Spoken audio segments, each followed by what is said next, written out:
Hello student, welcome to Valini nursing academy. हम पढ़ रहे हैं आपका बीएससी नर्सिंग 4th सेमेस्टर का adult health nursing second subject, okay, जिसमें हम पढ़ रहे हैं आपका यूनिट फर्स्ट में है आपका disorder of the year. Disorder of the year के बारे में हम पढ़ रहे हैं, जिसमें आप मेरे प्रीवियस क्लास में जाके चेक कर सकते हैं। प्रीवियस क्लास में आपको मिल जाएगा स्ट्रक्चर ऑफ द ईयर मिल जाएगा, ओटैल्जिया मिल जाएगा, टिम्पैनिक मेम्ब्रेन परफोरेशन मिल जाएगा। नेक्स्ट हमारा जो टॉपिक है वो है आपका ओटाइटिस एक्सटर्ना, ओके। तो आप मेरे चैनल को लाइक करें, सब्सक्राइब करें एंड शेयर करें और बेल आइकन पर क्लिक करना ना भूलें, जिससे आगे जो भी मेरे वीडियो के नोटिफिकेशन है वो आपके पास आ जाए, ओके। सो नेक्स्ट है हमारा ओटाइटिस एक्सटर्ना। ओटाइटिस एक्सटर्ना क्या होता है पहले मैं आपको वो बताती हूँ। ओटाइटिस एक्सटर्ना मैं आपको स्ट्रक्चर ऑफ द ईयर में मैंने आपको क्लियर किया हुआ था कि जो हमारा एक्सटर्नल ईयर है, जो हमारे ये है आपका external ear, okay, that is called pinna. ये आपका पिन्ना कहलाता है, ओके। एक्सटर्नल ईयर से ये आपका जो है आपका ईयर ड्रम, ठीक है, ear drum that is called tympanic membrane, okay. So external ear से जो ईयर ड्रम है, इसके बीच का जो पार्ट है, यहाँ पे एक्सटर्नल ऑडिटरी कैनाल या एक्सटर्नल ईयर में जब इंफेक्शन हो जाता है तो उसे हम लोग क्या बोलते हैं, ओटाइटिस एक्सटर्ना, ओके। जो आपका क्या है, year canal, okay, auditory ear canal या ईयर कैनाल या फिर एक्सटर्नल ईयर, ओके। यहाँ पे जब अगर आपका इंफेक्शन हो जाता है तो हम लोग उसे बोलते हैं ओटाइटिस एक्सटर्ना। इसके बारे में हम आगे देखेंगे कि ओटाइटिस एक्सटर्ना में आपका इंट्रोडक्शन क्या बोला है। इंट्रोडक्शन में बोले हैं otitis externa it's also called is a swimmers year, ठीक है। ओटाइटिस एक्सटर्ना को हम स्विमर्स ईयर भी बोलते हैं, okay. Then it's a inflammation of the skin lining the external auditory canal. ये एक्सटर्नल ऑडिटरी कैनाल है जो मैं आपको बताई थी, एक्सटर्नल ऑडिटरी कैनाल। इसका जो स्किन लाइनिंग जो होता है बेटा, ये यहाँ पे स्किन लाइनिंग, यहाँ पे क्या हो जाता है आपका, इन्फेक्शन हो जाता है या फिर इन्फ्लामेशन हो जाता है, मतलब पेन हो सकता है, रेडनेस हो सकता है, स्वेलिंग हो सकता है, ठीक है, ये सारी चीजें यहाँ पे हो सकती है, ओके। तो इसे हम लोग बोलते हैं आपका ओटाइटिस एक्सटर्ना, विच में also involve the pinna and tympanic membrane. ये कहाँ पे इन्वॉल्व हो सकता है आपका, पिन्ना में भी इन्वॉल्व हो सकता है। ये पिन्ना जो विजिबल पार्ट होता है ईयर का, इसे हम लोग क्या बोलते हैं, पिन्ना, ओके। तो ये क्या हो सकता है, यहाँ पे भी आपका इन्फेक्शन कॉज कर सकता है। और टिम्पैनिक मेम्ब्रेन जिसे हम लोग क्या बोलते हैं, ईयर ड्रम, यहां तक आपका एक्सटर्नल होता है। फिर यहां से जब वो जाता है ऑसिकल, तो ये आपका मिडिल ईयर होता है। ये मैं आपको प्रीवियस वीडियो में भी बता चुकी हूँ। मैं जितने भी ईयर डिसऑर्डर में आपको कंप्लीट करवाई हूँ और स्ट्रक्चर ऑफ ईयर देखेंगे तो आपको ऑटोमेटिक समझ में आ जाएगा, ओके। सो ये क्या होता है, टिम्पैनिक मेम्ब्रेन में भी आपका इन्फेक्शन हो सकता है और एक्सटर्नल ऑडिटरी कैनाल में भी इन्फेक्शन हो सकता है और पिन्ना में भी इन्फेक्शन हो सकता है। इस कंडीशन को बोलते हैं ओटाइटिस एक्सटर्ना। और ये क्या होता है, it's very painful condition of the year. Year का ये बहुत ज्यादा पेनफुल कंडीशन होता है, ठीक है। अब नेक्स्ट देखते हैं हम आपका डेफिनेशन। डेफिनेशन क्या बोला है, it is a infection and inflammation of the outer opening of the year. क्या बोला है, इन्फेक्शन और इन्फ्लामेशन हो जाता है outer opening of the year. Outer opening मतलब ये हमारा पिन्ना, यहाँ ये हमारा आउटर पार्ट है, यहां से हमारा ईयर क्या हो रहा है, ओपन हो रहा है। तो आउटर ईयर से ये आपका ईयर कैनाल तक, ठीक है। मैं बार बार बोल रही हूँ, एक्सटर्नल ऑडिटरी कैनाल भी इसी को बोलते हैं, ईयर कैनाल भी इसी को बोलते हैं, ठीक है। तो ये क्या बोल रहे हैं, outer opening of the year तक जब इन्फेक्शन और इन्फ्लामेशन हो जाता है तो उसे बोलते हैं otitis externa. And ear canal it's also refer to as swimmer's ear और एक्सटर्नल ओटाइटिस, ठीक है। इसके हम लोग क्या बोलते हैं, साथ ही साथ स्विमर्स ईयर जो मैं आपको पहले बताई, और उसे एक्सटर्नल ओटाइटिस भी बोलते हैं। अगर एग्जाम में एक्सटर्नल ओटाइटिस के बारे में पूछ रहा है तो वहां पे आप ओटाइटिस मीडिया के बारे में नहीं बताएंगे, आपका ओटाइटिस एक्सटर्ना के बारे में बताएंगे, ठीक है।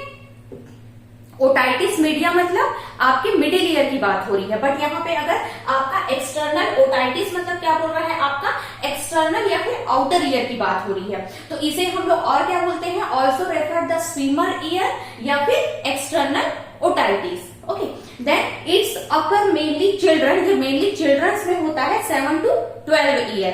अब मैं आपको बताती हूँ इसे स्विमर्स ईयर क्यों बोलते हैं। स्विमर्स ईयर्स हम लोग क्यों बोलते हैं, क्योंकि जब हम लोग नहाते हैं, हम लोग जब शावर लेते हैं, या फिर कभी कुछ ऐसा होता है कि आप देखे होंगे पानी की हम होली खेलते हैं, तो कोई ऐसा होता है कि पानी का जो प्रेशर होता है वो डायरेक्ट हमारे कान में पड़ता है शावर की वजह से भी। तो कई बार ऐसा होता है ना कि कान में पानी घुस जाता है, तो कई बार वो जो प्रेशर होता है वो इतना ज्यादा होता है कि वो टिम्पैनिक मेम्ब्रेन मतलब कान के पर्दे तक भी पहुंच सकता है। या फिर इसकी जो स्किन लाइनिंग होती है, हमारे एक्सटर्नल ईयर की स्किन लाइनिंग जो होती है वो भी बहुत ज्यादा थिन होती है, वो बहुत ज्यादा पतली होती है। तो उस स्किन लाइनिंग पे भी क्या हो सकता है, वो क्या हो सकता है जाके वहां पे डैमेज करेगा उस स्किन लाइनिंग को। तब वहां पे क्या होगा, तो एक तो गीला एरिया है तो फिर वहां पे क्या होगा, आपका फॉर्मेशन होगा किस चीज का, आपका मतलब बोलोगे तो म्यूकस फॉर्मेशन होगा वहां पे, ठीक है। तो क्या होगा, उस जगह में लीजन हो सकता है, आपका पस फॉर्मेशन हो सकता है, क्योंकि वहां पे क्या हो रहा है, वो चीजें जाके स्किन लाइनिंग को डैमेज कर रही है, मतलब प्रेशर पड़ रहा है पानी का। दूसरा, जो स्विमर्स होते हैं, जो लोग मतलब बोलोगे ना जो पानी में तैरते हैं, तो वो उसमें क्या होता है, कभी कभी पानी अच्छा भी हो या फिर पानी खराब भी हो, कभी कभी पानी कान के अंदर चला जाता है और कान के अंदर जाने के बाद वो जगह को पूरा मॉइस्चर कर देता है, और मॉइस्चर में क्या होता है, बैक्टीरिया बहुत ज्यादा ग्रोथ करते हैं। ये आपको भी पता है कि मॉइस्चर में बैक्टीरिया को उसका बोलोगे तो वो अपना एटमॉस्फेयर उनका बहुत अच्छा हो जाता है मल्टीप्लिकेशन करने के लिए। तो उस वजह से भी क्या हो सकता है, ईयर में एक इन्फेक्शन हो जाता है, तो उसे हम लोग बोलते हैं आपका स्विमर ईयर। इसीलिए हम लोग इसे स्विमर्स ईयर भी बोलते हैं, क्योंकि अगर गीलापन या फिर पानी की वजह से इन्फेक्शन होता है तो। फिर आता है आपका क्लासिफिकेशन। नेक्स्ट हम देखते हैं क्लासिफिकेशन। क्लासिफिकेशन में है आपका acute otitis externa. Acute otitis externa में सबसे पहला होता है आपका लास्ट लेस देन 6 वीक, ठीक है। जो 6 हफ्ते से कम अगर इन्फेक्शन है या फिर 6 हफ्ते से कम इन्फ्लामेशन है तो उसे हम लोग बोलेंगे एक्यूट ओटाइटिस एक्सटर्ना। फिर आता है दूसरा typically due to bacterial infection. Mainly ये किस वजह से होता है, आपका बैक्टीरियल इन्फेक्शन की वजह से होता है, ठीक है। मतलब एक्यूट है, मतलब आपको पता है लेस देन 6 वीक के बारे में बात कर रहा है, और दूसरा आपका टिपिकली बैक्टीरियल इन्फेक्शन की वजह से होता है, तो उस बारे में भी वो बात कर रहा है। ओके, देन आता है आपका नेक्स्ट क्रोनिक ओटाइटिस एक्सटर्ना। आप इस क्लासिफिकेशन को टाइप्स भी बोल सकते हैं। तो क्रोनिक ओटाइटिस एक्सटर्ना में क्या होता है, लास्ट मोर देन 3 मंथ, मतलब 3 महीने से ज्यादा अगर कंटिन्यू इन्फेक्शन है या फिर ईचिंग है, रेडनेस है, स्वेलिंग है, तो वो क्रोनिक कंडीशन में चला गया। मतलब वो जो इन्फेक्शन है वो मिडिल ईयर में भी जा सकता है और इंटरनल ईयर में भी जा सकता है। ओके, सो तो इसमें बोला है जो क्रोनिक है मतलब मोर देन 3 मंथ, मतलब 3 महीने से ज्यादा। सेकंड बोला है ड्यू टू एलर्जिक या ऑटो इम्यून डिजीज, ठीक है। या तो किसी क्या हुआ, पानी पड़ा, ठीक है, उस वजह से वहां की स्किन लाइनिंग जो होगी वो डैमेज हो जाएगी। अब उसके बाद क्या हुआ, वहां का जो इन्फेक्शन है वो वहां पे बढ़ता गया। अब उसमें क्या हो रहा है, कोई ऑटो इम्यून डिजीज है, उसको ऑटो इम्यून डिजीज हो रहा है, मतलब आपकी जो एंटीबॉडीज है वो क्या कर रही है, खुद की एंटीबॉडीज को खाने लग रही है। मतलब उसके अंदर मतलब जो हो रहा है उस एंटीबॉडी से लड़ने का कुछ कैपेसिटी नहीं आ रहा है, क्योंकि उसको ये लग रहा है कि वो खुद भी हमारे ही घर का है, ठीक है। मतलब वो क्या हो रहा है, जो आपकी एंटीबॉडी है वो आपके ही जो एंटीबॉडी है उसको क्या समझ रही है, वो दुश्मन समझ रही है, ठीक है। मतलब यहाँ पे ये बोल रहे हैं कि ये हमारे घर का है, वो हमारे घर का नहीं है, जो आपका एंटीबॉडी है। अब उसके बाद उस कंडीशन में क्या हो रहा है, वो अपने ही एंटीबॉडी से लड़ रही है, तो उस कंडीशन में क्या हो रहा है, इन्फेक्शन जो है वो बढ़ता जा रहा है, या फिर किसी चीज का उसको एलर्जी हो गया है, एलर्जी हो रहा है, तो उस कंडीशन में भी क्या हो रहा है, इन्फेक्शन जो है वो बढ़ता जा रहा है, बढ़ता जा रहा है, 3 महीना, 4 महीना, 5 महीना वो बढ़ते ही जा रहा है। तो इस कंडीशन को हम लोग बोलेंगे क्रोनिक ओटाइटिस एक्सटर्ना। या तो एलर्जिक का कंडीशन हो गया, या तो फिर आपका ऑटो इम्यून डिजीज का कंडीशन हो गया। तो ओके, देन आता है आपका नेक्स्ट इटियोलॉजी। इटियोलॉजी या फिर कॉजेस, क्या क्या कारण देखते हैं हम ओटाइटिस एक्सटर्ना की। सबसे पहला है आपका स्विमिंग इन कंटामिनेटेड वाटर। जो मैंने आपको बताया था कि जो स्विमर्स होते हैं या फिर जो नॉर्मल जो बच्चे होते हैं वो गंदा पानी से खेलते हैं, या फिर गंदे पानी में क्या होता है, तैरते हैं, तालाब में भी पानी इतना साफ नहीं रहता, तो उस समय अगर जो पानी है वो कान के अंदर चला गया है तो वहां से क्या हो सकता है, बैक्टीरियल इन्फेक्शन ग्रोथ कर सकता है। तो उस कंडीशन में ओटाइटिस एक्सटर्ना पेशेंट को हो सकता है।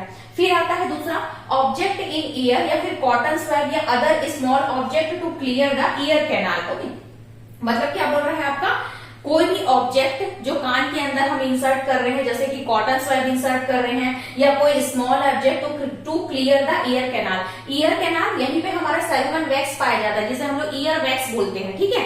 ये पता होगा आपको, कान को साफ करने के लिए हम लोग कुछ अगर कॉटन स्वैब यूज कर रहे हैं या कोई स्मॉल ऑब्जेक्ट, कई लोग पेंसिल वगैरह भी यूज करते हैं और उस कंडीशन में भी वहां की जो लाइनिंग होती है वो डैमेज हो जाती है, खासकर ईयर वैक्स को रिमूव करने के लिए, ईयर वैक्स को निकालने के लिए। तो इस कंडीशन में भी क्या हो सकता है, अगर स्किन लाइनिंग डैमेज हो गई है तो वहां पे इन्फेक्शन हो सकता है या फिर वहां पे इन्फ्लामेशन हो सकता है। ओके, सो इस कंडीशन में ओटाइटिस एक्सटर्ना हो सकता है। फिर नेक्स्ट आता है आपका इन्फेक्शन स्ट्रेप्टोकोकस, कैंडिडा एल्बिकेंस, ये सारी चीजों का जो इन्फेक्शन हो सकता है, मतलब कि स्ट्रेप्टोकोकस बैक्टीरिया की वजह से, कैंडिडा एल्बिकेंस, ये सारे बैक्टीरिया की वजह से इन्फेक्शन वहां पे ग्रोथ कर सकता है। और या फिर ट्रॉमा या इंजुरी, जैसे कोई आरटीए हो गया, रोड ट्रैफिक एक्सीडेंट हो गया, और उस कंडीशन में क्या हो सकता है कि जो मतलब ज्यादा कुछ लगा नहीं है पेशेंट को, लेकिन वो किसी गंदे जगह में वो गिर गया और वहां की स्किन लाइनिंग डैमेज हो गई या फिर इंजरी हो गया। वो इंजरी हो सकता है कि अगर उसका इम्यून सिस्टम कम है तो वहां पे बैक्टीरियल ग्रोथ करने लगेगा और उस जगह को वो एक्यूट से क्रोनिक कंडीशन में भी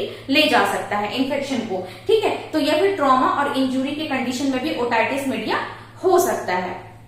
ओके, होप सो आपको यहाँ तक समझ में आया होगा। ओटाइटिस एक्सटर्ना इस आपका जो इंट्रोडक्शन था, मतलब उसमें वही है कि अगर आपके ईयर कैनाल में, ठीक है, आपके पिन्ना में, आपके ईयर कैनाल में या टिम्पैनिक मेम्ब्रेन में किसी भी प्रकार का इन्फेक्शन या फिर इन्फ्लामेशन या फिर ट्रॉमा, मतलब इंजुरी या ट्रॉमा कुछ भी की वजह से अगर वहां का जो एरिया होता है वो डैमेज होने लगता है तो उसे हम बोलते हैं ओटाइटिस एक्सटर्ना। ओके, जो ये वाला एरिया है वो इस पार्ट में अगर अफेक्ट करता है एक्सटर्नल ऑडिटरी कैनाल या फिर एक्सटर्नल या आउटर ईयर में, तो उसे हम बोलते हैं ओटाइटिस एक्सटर्ना, ठीक है। दो टाइप के हैं इसके, एक्यूट ओटाइटिस एक्सटर्ना और दूसरा chronic otitis externa. Acute otitis externa जो होता है वो क्या होता है, लेस देन 6 वीक, जो लास्ट 6 वीक से कम का होता है उसे हम लोग क्या बोलते हैं, आपका एक्यूट ओटाइटिस एक्सटर्ना। और इसमें typically due to bacterial infection, ये मेनली बैक्टीरियल इन्फेक्शन के कारण होता है, मेनली स्विमर्स ईयर की वजह से, ठीक है, मतलब स्विमर्स ईयर बोलते हैं मतलब स्विमिंग या कंटामिनेटेड वाटर की वजह से। दूसरा होता है क्रोनिक ओटाइटिस एक्सटर्ना, जो मोर देन 3 मंथ का होता है, जिसमें आता है एलर्जिक या ऑटो इम्यून डिजीज, उस कंडीशन में वो क्रोनिक कंडीशन में जा सकता है। इटियोलॉजी हम लोग देखें कि कंटामिनेटेड वाटर में अगर स्विमिंग कर रहे हैं उस कंडीशन में होगा। ईयर या कॉटन, ईयर के अंदर हम लोग कॉटन सैब या कोई शार्प ऑब्जेक्ट हम लोग ईयर वैक्स को क्लीन करने के लिए अगर हम लोग निकाल रहे हैं तो उस कंडीशन में हो सकता है।